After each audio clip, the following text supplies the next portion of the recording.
Okay, we get on to our main topic now for this episode, which is... Episode 3! Yes, episode 3. We are basically dealing with the Kings of War version 2 rulebook, and what we thought we'd do is do a general overview. We're just going to go literally through the rules and talk about our thoughts on it. This isn't based on 100 years of experience. This is based on a general overview. So hopefully people, find that useful. And I think we just get right into it. And if people disagree with us, by the way, I actually do want to hear about it, because I think a lot of my thoughts that I've kind of written down and kind of said are like set in stone in my mind are actually probably very subjective, and I'd like to be challenged on them, because, this rule set is still forming. It's not, a fully formed entity yet. So it's good to hear what people are thinking. So starting into the rules, I'm just going to go by the content section. Page 2, we have a description of all the different units. There's nothing really to say about that unless you can magic something out. So, anything on the units? Well, actually, yes. Sizes for units in Kings of War are very, very streamlined. You're not going to have units of like 25 or 45 or what have you, like you would with Warhammer. You're not going to have any off units. They're all based on 10s, and then for cavalry and special units, got units based off of 5s. Yeah. So yeah, I mean, which is good because, well, I think it makes a lot of simplicity for a lot of different reasons. Indeed, which we'll probably get into later. But also, I would suggest at this point, if you were completely unfamiliar with the Kings of War rules, it might be good to have already read them by this episode or have them open to refer to. But don't worry, you can continue painting as we go most of the time. Right. Just for that odd rule that we mentioned. Right. And as just a note, the Kings of War rules are available for free download on Mantic Games' website under Gaming. There's a tab there. Which we're going to link that, so Indeed. So they don't need to worry too much. We'll link directly to that. Right.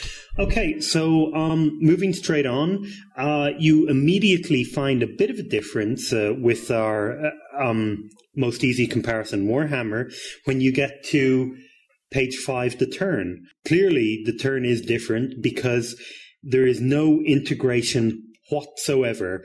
It is entirely, you take your turn, the opponent does nothing.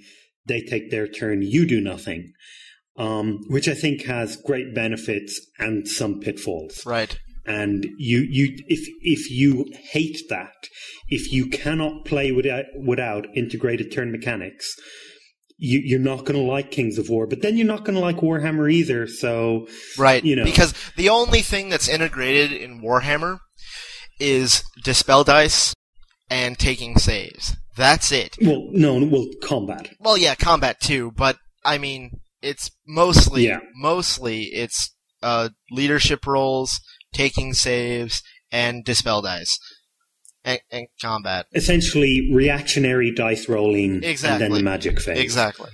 So yeah.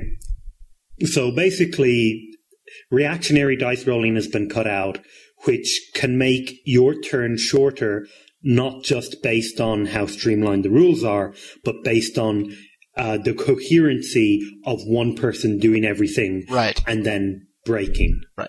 Now, I do want to say that with the streamline rules where you don't have to do anything in a turn, if you are at like a games club or something, and your opponent is taking your turn, and you take your beer and pretzels literally, you can go get a beer or a bag of pretzels or something, and come back, and you'll be ready to do your turn because you have the time. I mean, in Warhammer, you're going to have to stay there because you have reactionary rolling. Whereas with this, you can be sure that nothing crazy is going to happen, and everything will get done. Yeah, I think that's... It depends on the person.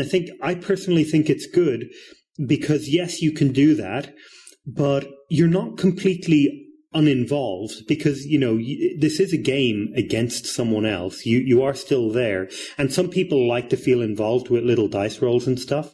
But really, being there and, you can do it in that casual way if you're just a couple of friends. And you can ramp it up and have the timed mechanic where you're actually actively putting pressure on your opponent. So it really gives a lot of flexibility in how you approach the game because to me, it's very clearly defined. And I'll talk about chess clocks later, that this allows for casual and tournament gaming, whereas Warhammer is a kind of mix between the two at all times. But by that I mean, yeah. Anyway, so I think some people. Some people will like it and some people won't.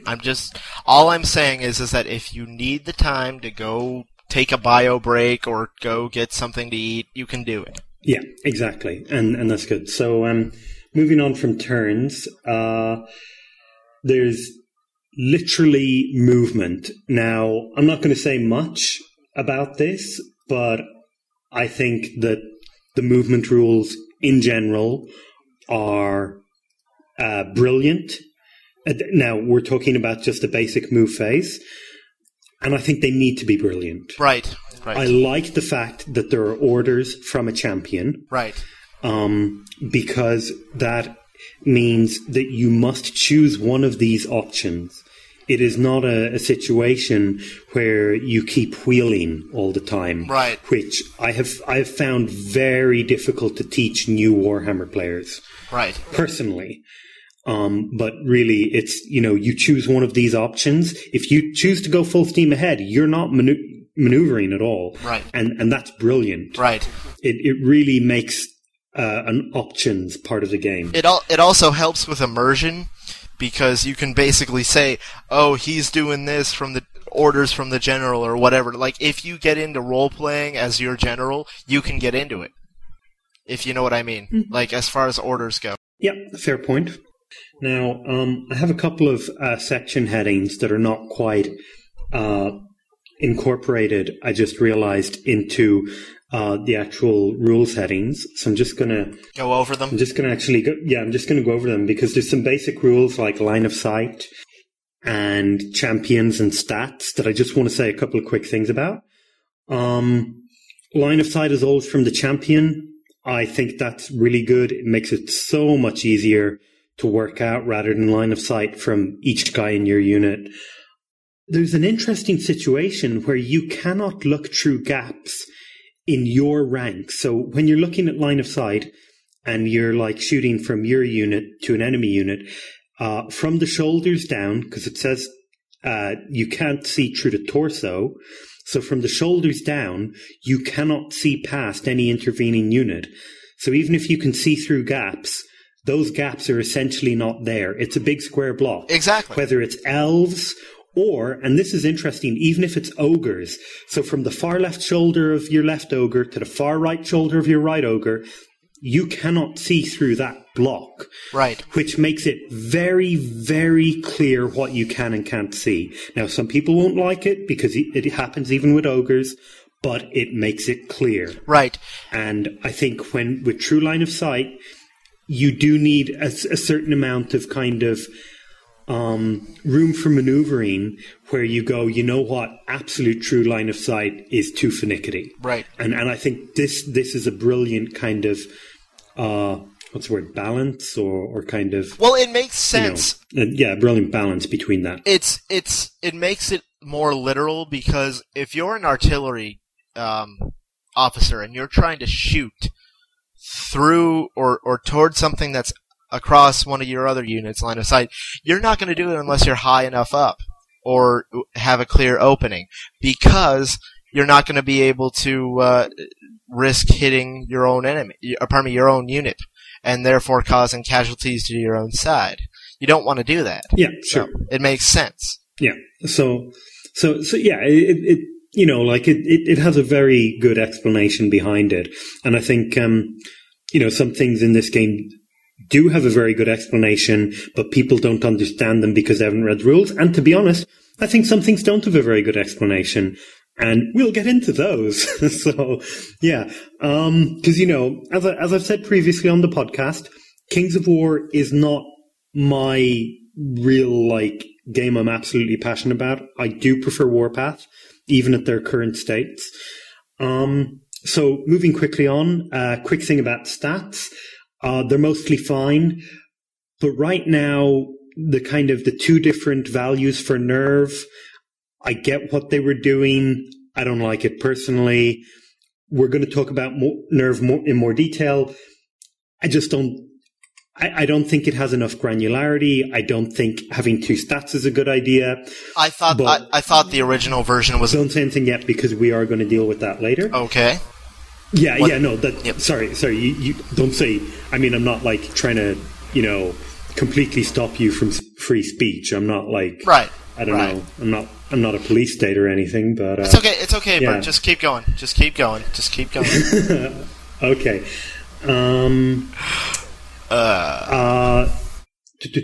Down to now I've caught up with movement finally.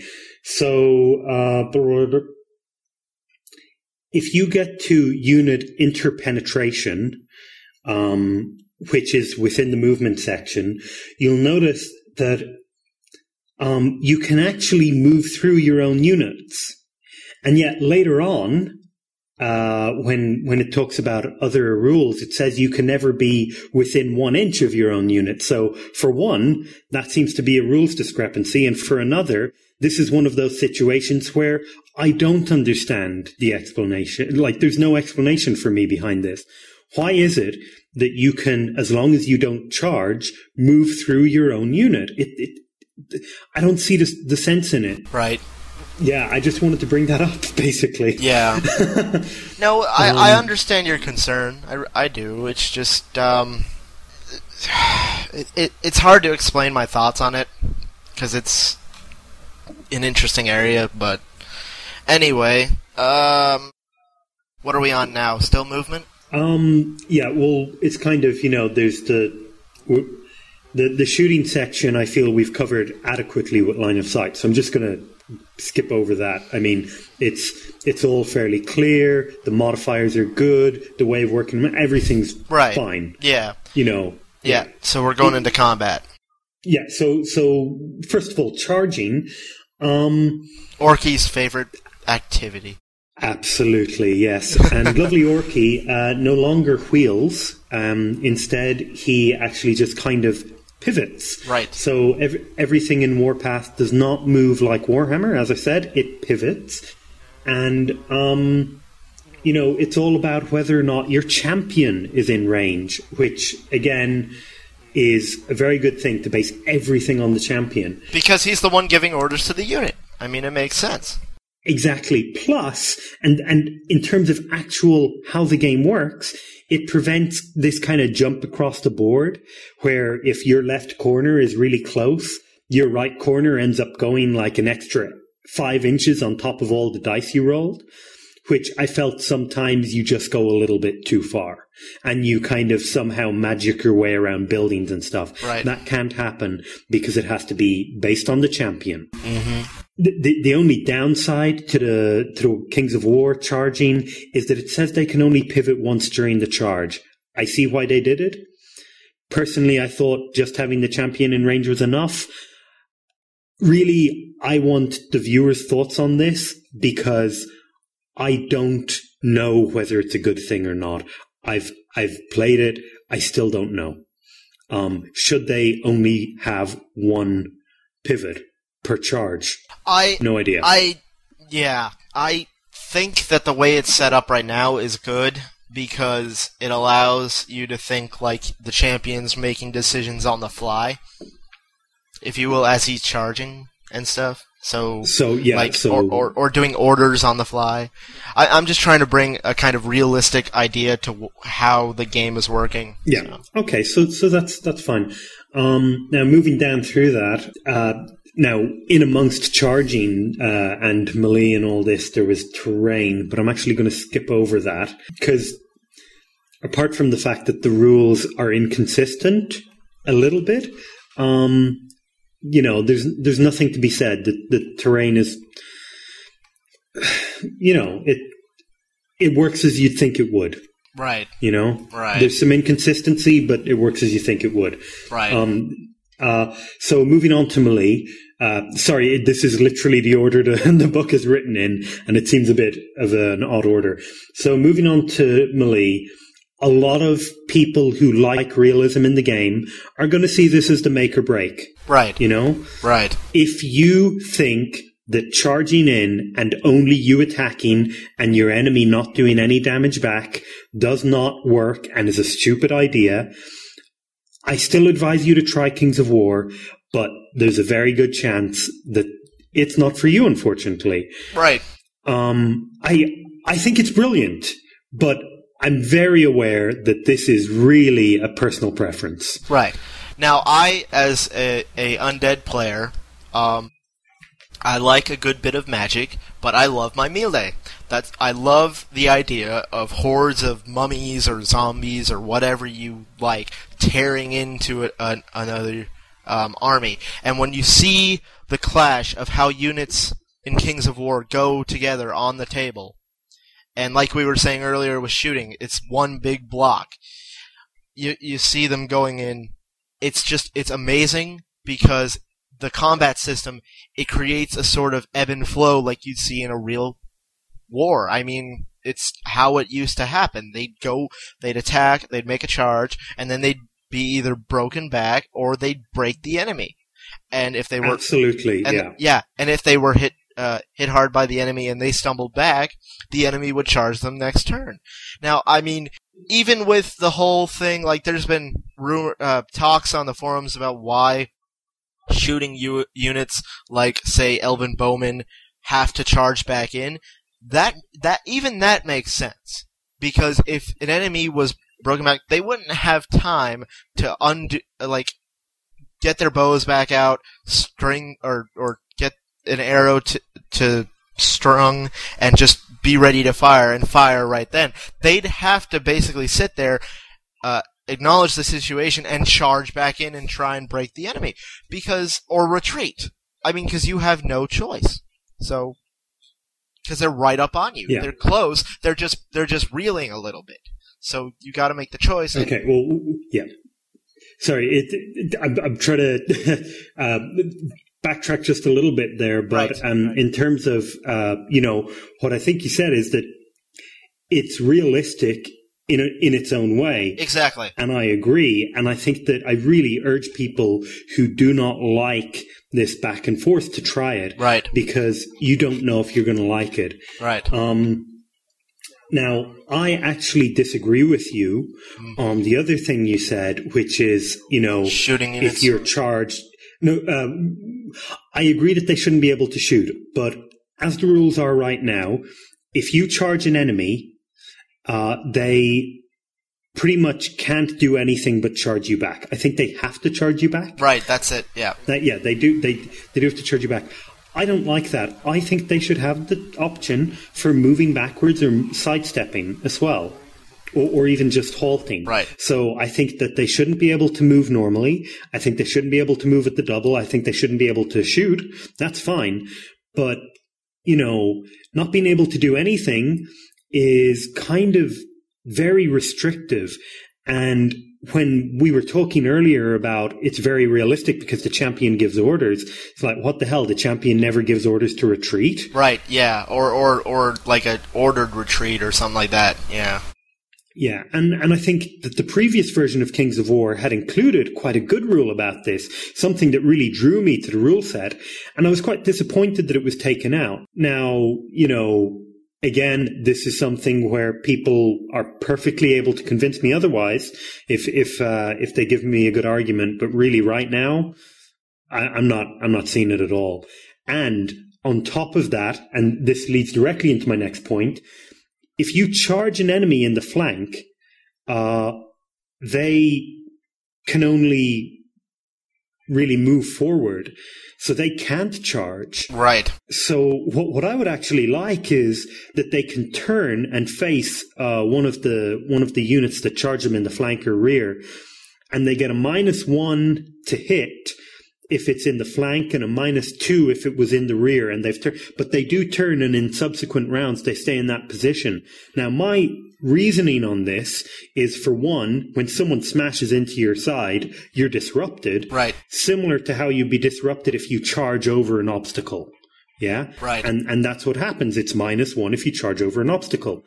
On top of that, what you're doing is you're making them turn towards you. So you're still if you charge a unit and then in the side and then they turn to you, you're still dictating the battle, and you could end up then charging them in what would have been their front but is now their side again, and with another unit. So really, you're giving that person options of either facing the next unit that's oncoming or turning to face the unit that struck them that turn. And I think that without those options, again, that unit is essentially a sitting duck for no reason once it's been charged. Right. Yeah. So, and I know some people will say, "Oh, well, sorry, go." What I was gonna say is that even with all this is only the second edition. We've got third edition, which is going to be the final one, as far as I know, besides erratas or however you want to pronounce it. Okay. We've still got time because Alessio is still writing the third edition. He's still taking in advice and everything else. So I'd say if you have something like this that you want to just tell him about directly, I'd go onto Facebook, because he has a... I'm sorry, I missed that. If you have something like this? If you have something like a suggestion that you want to go talk to him about, or want to give him, as far as giving him a suggestion goes, go on Facebook, because he has a Facebook page, and put it on his wall, and just talk to him about it. I mean... On his Facebook? Really? Yeah. I would have thought on the Mantic forum or something. Well, that too, but I mean, if you want to... Because I'm a little bit worried about, hordes of his fans, or not fans, even worse, kind of just mobbing him. Well, no, but I mean, if you have a way to get in contact with someone, use it. I talk to Ronnie all the time on Facebook. I mean, it just... And Chris and everybody else. It just, it happens. So, if you have, okay, all right. Well,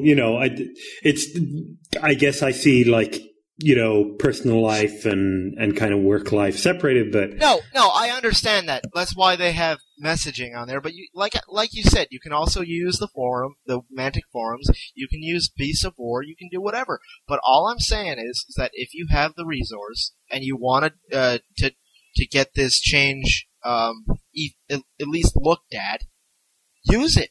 If you're so dedicated on getting something fixed or wanting to get something fixed, or just showing your thoughts about it, use what you got. It's what I do. Okay. All right. I think we might have to agree to disagree on that. No, it's fine. I understand. It's just my opinion is... Yeah, no. I get it, but yeah. Anyway, so I think we can do one more section and then we'll take a break. Right. But if we move on, we're actually onto the nerve section, which is... a bit of a bugbear for me. Will I tell you everything I have to think? Sure. And then, okay. So, I think that this section, the way it's been set up, could add a huge amount of tactical complexity to the game. Right. And I think that doesn't bog down the game because, just like before, all it is providing the player with options within the context of the rules. Right. Just like the charge scenario. I think that the current incarnation is good, but I think it's a bit of a missed opportunity because it's really hard to explain, but while the game, technically speaking, has more granularity than Warhammer, right? So it has the granularity of you're stable, you're wavering, or you're completely destroyed. Right. It actually has a lot less granularity because it has 3 pieces of granularity, whereas in Warhammer, every time you remove some models, that's some granularity in terms of the unit effectiveness. Right. Now, I don't like that amount of granularity. I think it's too much. But I think that when you have the granularity of Kings of War and you're basing it on a dice roll of 2 dice, and the wavering granularity is only like, you can only get that on 2 numbers, like on, say, on a dice roll of a 7 or an 8, it's wavering. Right. Anything below that is steady. Anything over that is fleeing. Right. I think that that's a little bit, it's a little bit of a wasted opportunity. And unless on some units wavering takes up 4 spaces and then on others it only takes up 2 or something like that, or even they introduce a slightly, something else, something to make it more. I don't know, make it really make use of the idea of a tiered system. Right. I think that it's going to make people feel, oh, well, my unit just went because I only took 2 damage. And to be honest, it feels like bullshit. Right. It feels like absolute crap when that happens to your unit. Right. Maybe only 1 dice should be rolled. I don't know. Well, the thing I see with that is that you've taken 2 damage, right? Yeah. But that 2 damage could have knocked out the unit's champion, regardless of the fact that the guy is still there on the field in the unit. The fact is that it simulates that something bad like your leader getting taken out could happen, and they could panic and flee. I mean, it really it seems right to me in that fact. I don't mean to play devil's advocate here, but no, I want you to. That's good. Yeah. I can see where you're going with it, but then I also see that possibility. Okay. Well, I choose to counter your devil's advocate with yet another devil's advocate. So hold on to your seat. Well, my issue then is oh God, this is hard to explain, but. In my opinion, a lot of people interested in this game are going to come from games like Warhammer. In Warhammer, a lot of people kind of have a problem with the randomness of certain things like spells or whatever. And also, you have Alessio Cavatore, who is known for his love of chess and bringing elements of chess into games. Right. I feel that if you have that amount of randomness on the live or die aspect of a full unit, like huge units too, that you're actually taking away from those players who are looking for a less random game, a more stable game. Right. And you're also taking away from Alessio's ethos about what kind of games he chooses to make. Right. Now, I would love to hear like his perspective on this, because I'm sure I've got it all wrong, but that's my stance on it. And no, it makes sense. Okay. So yeah, did I tell you at the start of this that if I feel like ripping into the rules, I will? Yeah, no, and I understand that, and I agree. I mean, you have the thing that you got to do it. Yeah, I like the game. Right. I really do. But I'm I'm going to be a jerk about it if there's something I don't like. Right. So moving on, we're actually I think now's a good time to take a break. Right. Yeah, very much so. I'm kind of worn out from all your beating into the game. Yeah. Well, I'm worn out from you being a complete jerk to me. I'm going to go home and cry for a minute. Okay. All right, let's take a break. All right.